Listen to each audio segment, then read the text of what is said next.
और तोरे अलग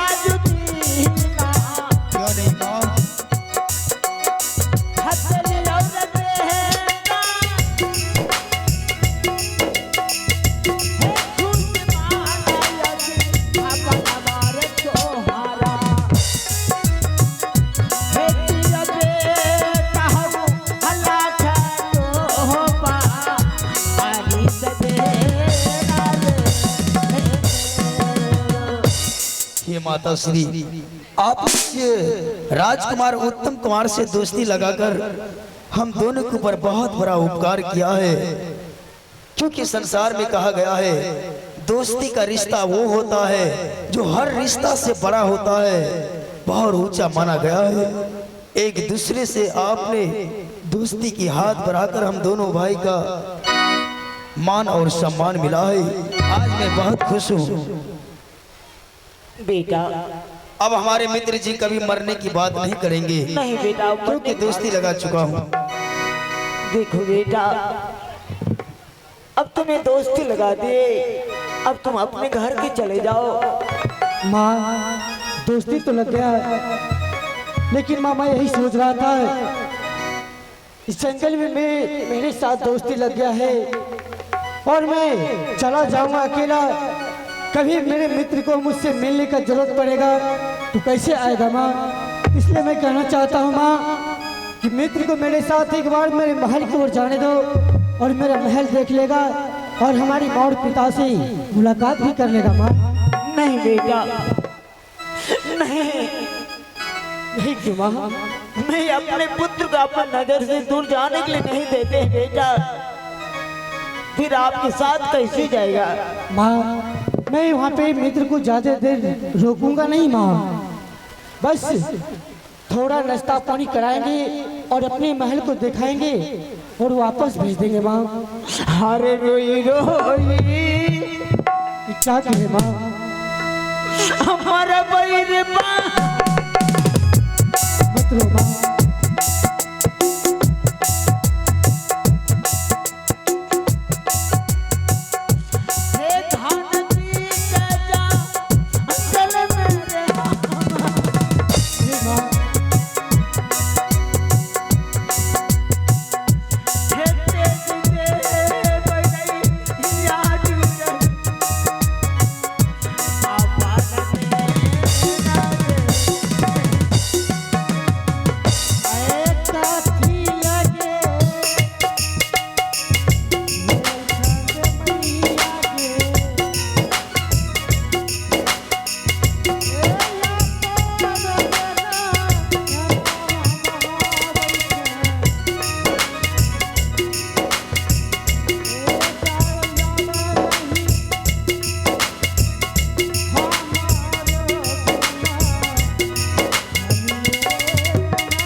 क्या हमारे मित्र जी का रहा है? बेटा, अब तुम्हारा मित्र कर एक माँ दोस्ती ही लग गया।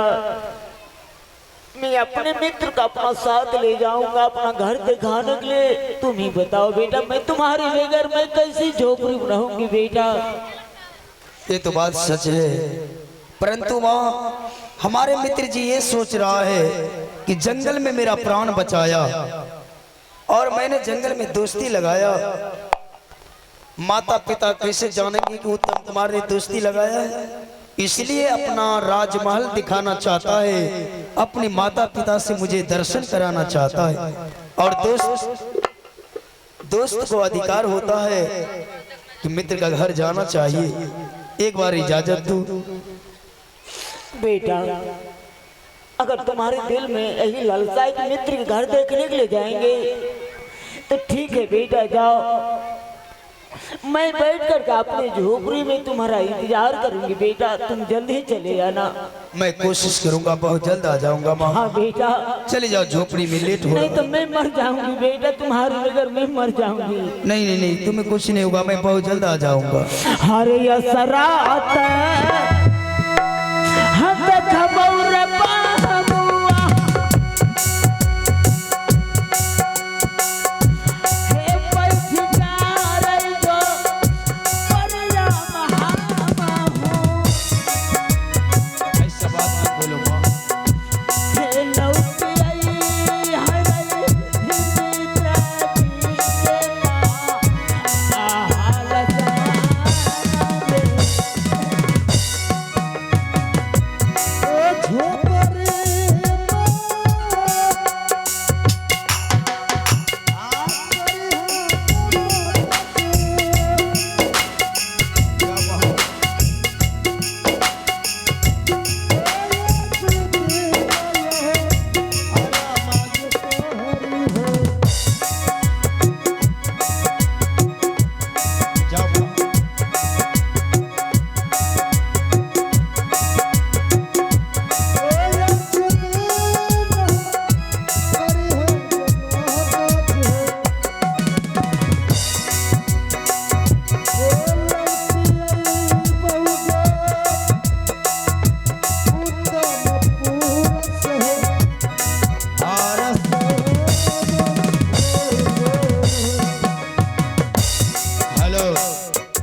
मित्र जी, हाँ मित्र जी, आप देख रहे हैं कि मेरी माँ की आंखों में आंसू हमेशा क्यों रहती है?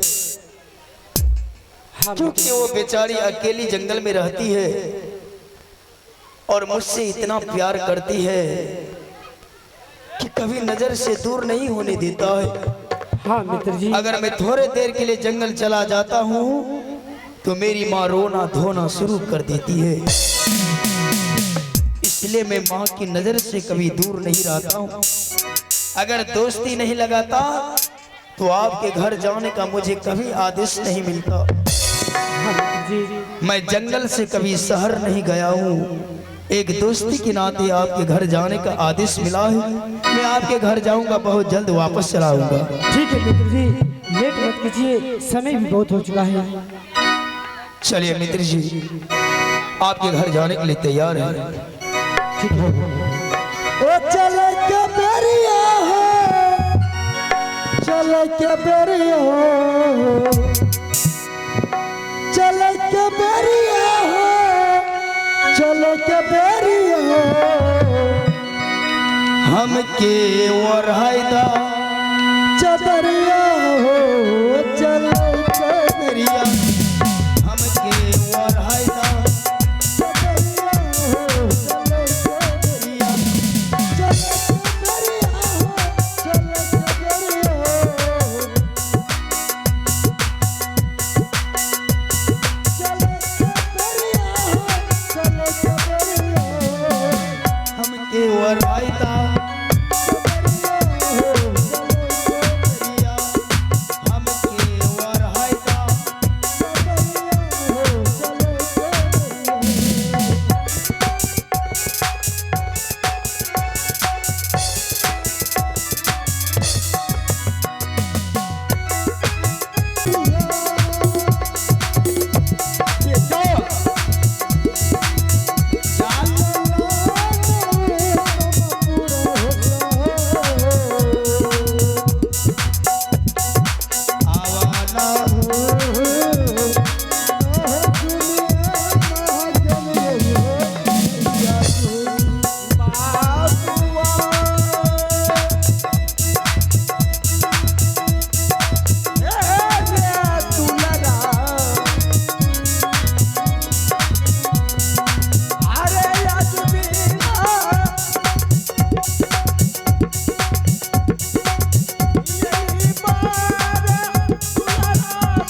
हेलो।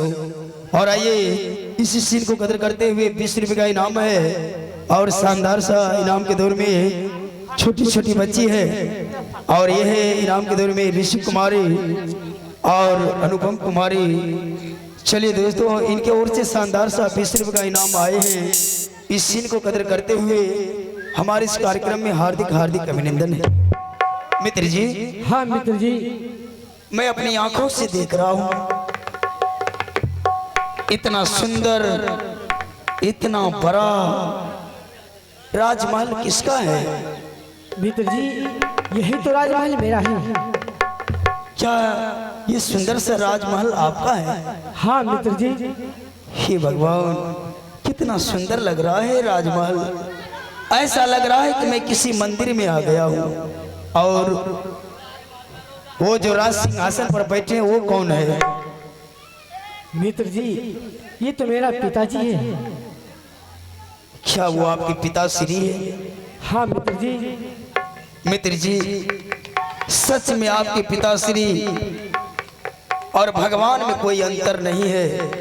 आपके पिताश्री बिल्कुल भगवान विष्णु के समान लग रहे। क्यों नहीं मित्र जी? ऐसे महान पिता के चरणों में हम दोनों को झुककर प्रणाम कर लेना चाहिए। हाँ मित्र जी। चलिए।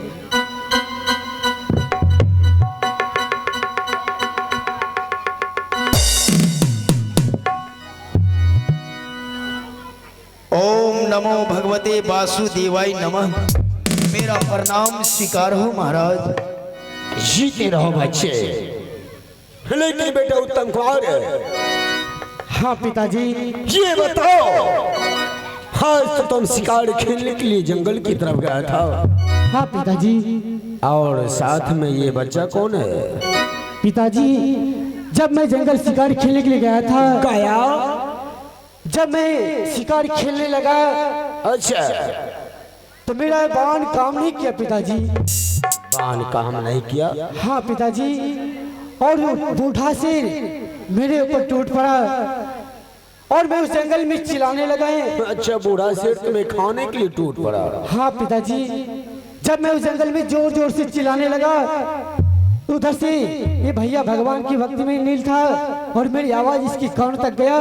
कि दौड़ते हुए आया, मेरा प्राण बचा है पिताजी। बेटा उत्तम, हाँ मैं सभी बात समझ गया, लेकिन बेटा इसलिए कहते हैं कि बगैर गार्जियन से मिले हुए, बगैर आदेश लिए हुए किसी को कहीं कदम नहीं उठाना चाहिए। हाँ पिताजी। लेकिन बेटा आज तुम अपनी माँ की बात नहीं रखा और आज तुम जंगल चला गया। बताओ, आज यदि ये बच्चा नहीं रहता तुम्हारे प्राण नहीं बचता। हाँ पिताजी। ठीक है, तुम इसे दे दो। मैं तुम्हारे मित्र से कुछ बातें करने के लिए चाहता ठीक है हूँ। पिताजी। बच्चे, हाँ महाराज। क्या ये बता सकते हो कि तुम्हारा नाम क्या है? मेरा नाम भक्त ध्रुव कुमार है। भक्त ध्रुव? हाँ महाराज। कितने सुंदर नाम है, लेकिन तुम्हारा घर कहाँ है? जिस जंगल में मैंने उत्तम कुमार का प्राण बचाया था, उस जंगल में मेरा घर पड़ता है। जंगल में? हाँ महाराज। क्या तुम्हें डर नहीं लगता है? डर? और ये बता सकते हो? डर मुझे किसी भय का नहीं होता है। आत्मा तो अमर है, उसे कौन मार सकता है। लेकिन बच्चे ये तो बता सकते हो कि अकेले रहते हो या और भी कोई तुम्हारे साथ में? महाराज, मेरी साथ मेरी बूढ़ी माँ है। माँ और बेटे रहता हूँ। मैं भगवान विष्णु का भक्त हूँ, उन्हीं का आराधना करते रहता हूँ। अच्छा, तो भगवान विष्णु का भक्त हो। शकल से भी लगते हो कि तुम एक भगवान का भक्त हो। बेटा उत्तम कुमार, आज मुझे यकीन हो गया इस उत्तमपुर शहर में एक नहीं बल्कि दो पुत्र है। इसलिए आज तुम अपने मित्र को कहो कि दोनों मित्र मिलकर आज हमारे गोद में बैठकर मेरे अरमानों को पूरा करो। कुंदन बाबू। मित्र जी। मित्र जी, हाँ मित्र जी, बोलिए क्या कहना चाहते हैं, खोल के बोलिए। मैं यही कहना चाहता हूँ, आज कई वर्षों से पिताजी मुझे गोद में लेने के लिए ललायत हैं। क्यों नहीं? आज दोनों मित्र मिलकर क्यों नहीं पिताजी को गोद में बैठकर पिताजी का खुशी कर दें। गोद में? हाँ नहीं नहीं मित्र जी, ये आप क्या कह रहे हैं? हे भगवान, मुझे गोद में बैठाने वाला कौन है इस दुनिया में? आपके पिता श्री राजा महाराजा हैं, कितने कीमती वस्त्र राजशाही पोशाक पहने हुए हैं, ऊंचे सिंहासन पर विराजमान है। मेरे शरीर में तो धूल और मिट्टी लगे हुए हैं। इतने गंदे शरीर लेकर महाराज के गोद में कैसे बैठूंगा? सारे पितामड़ी महाराज के गंदे हो जाएंगे। नहीं, मैं जमीन पर बैठ जाता हूँ, आप पिता के गोद में बैठ जाइए। बेटा, तुम्हें मैंने तो नहीं कहा कि तुम्हारे शरीर में धूल मिट्टी लगा हुआ है और हमारे शरीर में राजशाही पीताम्बरी पहने हुए हैं। तुम्हारे बैठने से मेरा शरीर गंदा हो जाएगा। शायद तुम्हें मालूम नहीं है कि बच्चे यदि पिता के जांघों पर गंदे कर देते हैं तो गंदे को साफ किया जाता है, बल्कि पुत्र को नहीं। इसलिए बेटा, आज दोनों मित्र मिलकर मेरे गोद में बैठकर मेरा मानों को पूरा करो। और आइए, इसी सीन को कदर करते हुए हमारे सौरभ कुमार, जो भी सौरभ कुमार टिंगटिंगा से चलकर आए हैं, उन सौरभ भाई की तरफ से शानदार 21 रुपए से वादा फरमाते हैं। उन सौरभ भाई को मेरे Munna musical orchestra and Vidisha disco dance party के माध्यम से लाख लाख नमन करता हूँ और करता ही रहूँगा। धन्यवाद बेटा, चलो जल्द से मेरे गोद में बैठकर मेरे मनों को पूरा करो। नहीं महाराज, जिसे दुनिया वाले भिखारी कहकर बुलाते हैं, उस भिखारी को एक राजा महाराजा होकर इतना बड़ा मान सम्मान दे रहे हैं दरबार में, मुझे तो लज्जा आ रही है। बेटा, जिसे रहने के लिए घर ना हो, जिसे सर पर वस्त्र ना हो, एक रोटी के टुकड़े के लिए हमेशा व्याकुल रहता हो, ऐसे भिखारी को मान सम्मान देने वाला एक राजा महाराजा। अरे बेटा, दुनिया वाले का भूल होता है जो कि तुम्हें भिखारी कहता है। हर दुनिया में जब इंसान जन्म लेता है तो वो भिखारी नहीं लेता है, सिर्फ उसे लोग भिखारी बना देता है। इसलिए बेटा, मैं तुम्हें भिखारी नहीं कह रहा हूं, बल्कि मैं अपना पुत्र संबोधित कर रहा हूं। चलो दोनों मित्र मिलकर हमारे गोद में बैठकर मेरे अरमानों को पूरा करो। आहो कहियो ना आप बैठलो हो राजा जी,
अपने पिता की सूरज आज तक नहीं देखा है। तो तुम्हारा पिता कैसा भागा था जो कि तुम्हें जन्म देते ही कायरों की जड़ से तुमसे दूर हो गया।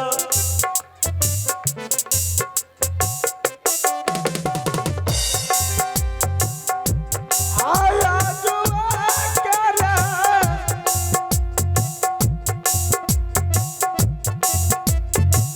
हाथ न मार बाबू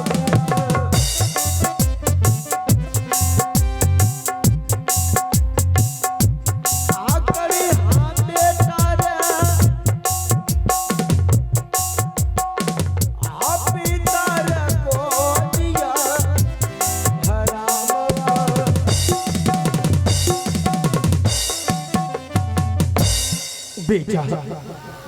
अरे यार जो तुम रो रो के कह रहे हो कि मैं कभी अपने पिताजी की सूरत नहीं देखा, अरे सो तुम्हारा पिता कैसा अभागा था जो कि तुम्हें जन्म देते ही और तुम्हें छोड़ कर ना जाने कहां चला गया।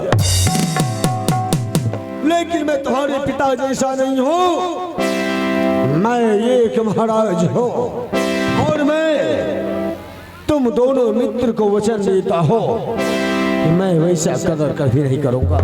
इसलिए तुम दोनों मित्र मिलकर मेरे गोद में बैठकर मेरा मानो को पूरा करो।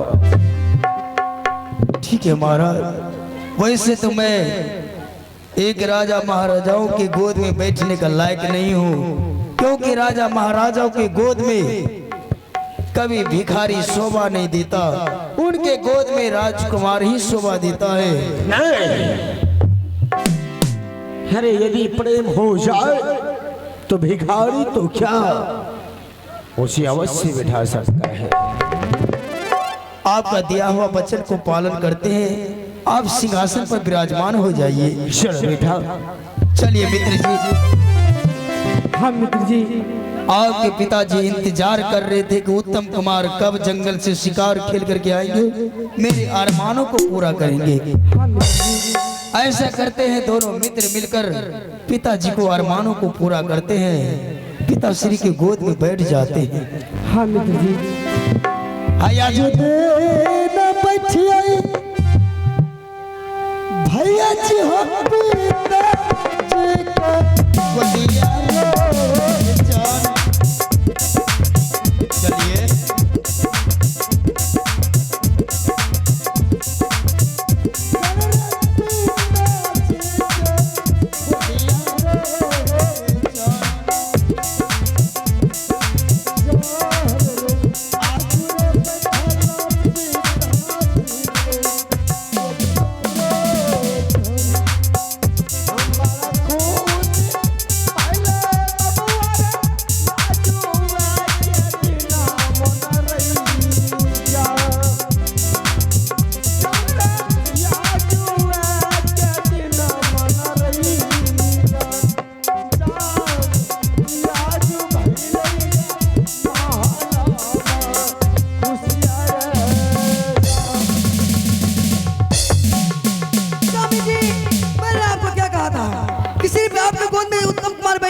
और दूसरा पुत्र कोई नहीं, ये कौन है?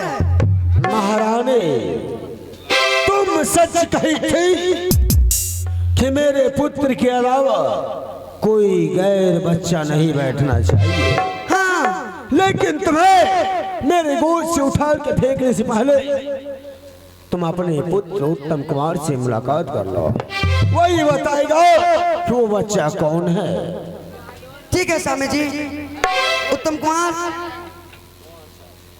अरे मेरे लाल।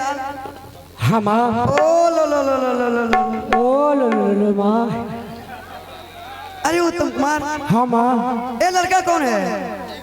सबसे पहले माँ आती हुई गलती तो कर दिया ही, लेकिन माँ मैं बता रहा हूँ ये लड़का कौन है। कौन है? ये जो अपने पुत्र को 5 फीट जो खड़ा देख रहे हो, हाँ, उसी का दिया जो है जंगल में जान बचाया हुआ है, जो इस हमारे शरीर आगे में खड़ा है। क्या हुआ था बेटा? माँ जब झिंगार शिकार खेलने लगा जंगल में तो ना जाने मेरा बाण काम नहीं किया और बूढ़ा सिर मेरे पे टूट पड़ा और इस भाई ने आके जान बचाया मेरा, तो मैं इनसे दोस्ती लगाया। और माँ ओ ये तुम्हारा मित्र है? हाँ माँ, और मेरे पिताजी की गोद से तुम उछाल के पटक दिया। अरे बेटा तुमको दोस्ती करना था तो कोई राजा महाराजा के बेटा से करना था, ए भिखारी से। महारानी आज का ताजा खबर कैसा रहा? स्वामी जी आपको शोभा नहीं देता है, आप बुढ़े हो गए हैं। महारानी आप बेटे के सामने में चश्मा पहन के आते हैं, शर्म नहीं आते हैं आपको? मैं क्या पूछ रहा हूँ कि आज का ताज खबर कैसा रहा? आज का हाँ बहुत अच्छी रही। अच्छी रही? हाँ कैसे अच्छी रही? कैसे अच्छी रही? उत्तम मालूम कुमार का वो चला। मित्र है, ठीक है? उत्तम कुमार का मित्र है, हाँ लेकिन तुम्हें उसे पहचानने में भूल कर दिया और उसे मेरे गोद से उठाकर जमीन पर फेंक दिया। स्वामी जी गलती हो गई, मुझे माफ कर दो। अगर पहले आप बताते तो हम ऐसा कभी नहीं करते। बताइए, ये उधर से आई और डायरेक्ट हमारे गोद से उस बच्ची को उछाल कर फेंक दिया। मुझे बताने का तो वक्त ही नहीं दिया। अरे शायद तुम्हें उधर से आई और डायरेक्ट होंडा को स्टार्ट कर दिया। ये बताओ तुम्हारे दिमाग लग रहा है कहीं भैंस की जैसी हो? क्या मैं आपको भैंस दिखाई दे रही हूँ? नहीं, तुम दिखाई नहीं दे रही हो, बल्कि भैंस के जैसी तुम्हारी दिमाग है। ओहो स्वामी जी इन सब बातों को छोड़िए और मैं आते आते आपके लिए गरम गरम कॉफी बना के रखी हूँ। कॉफी? हाँ उसमें मलाई भी मार दी। महारानी मैं कॉफी पीने में बहुत माहिर हूँ। क्यों नहीं स्वामी जी, इसलिए मैं बार बार बना के रखती हूँ। ठीक है महारानी, मैं चलता हूँ इस वक्त अपने महल की ओर, लेकिन महारानी ध्यान रहे। हाँ ध्यान में बहुत रहेगा। थोड़ा और करीब चले आओ। हाँ बोलिए ना। महारानी ध्यान रहे कहीं उस बच्ची को इतना लाड प्यार करना, हाँ इतना प्यार देना ताकि इस बच्ची को मालूम ना हो कि मित्र की माँ कड़ी दिमाग की है। मैं उतना तो लाड प्यार करूंगी उतना को वो मेरा नाम लेगा। हाँ महारानी मैं चलता हूँ इस वक्त महल की ओर। ठीक है स्वामी जी जाइए। आया बा चाल आता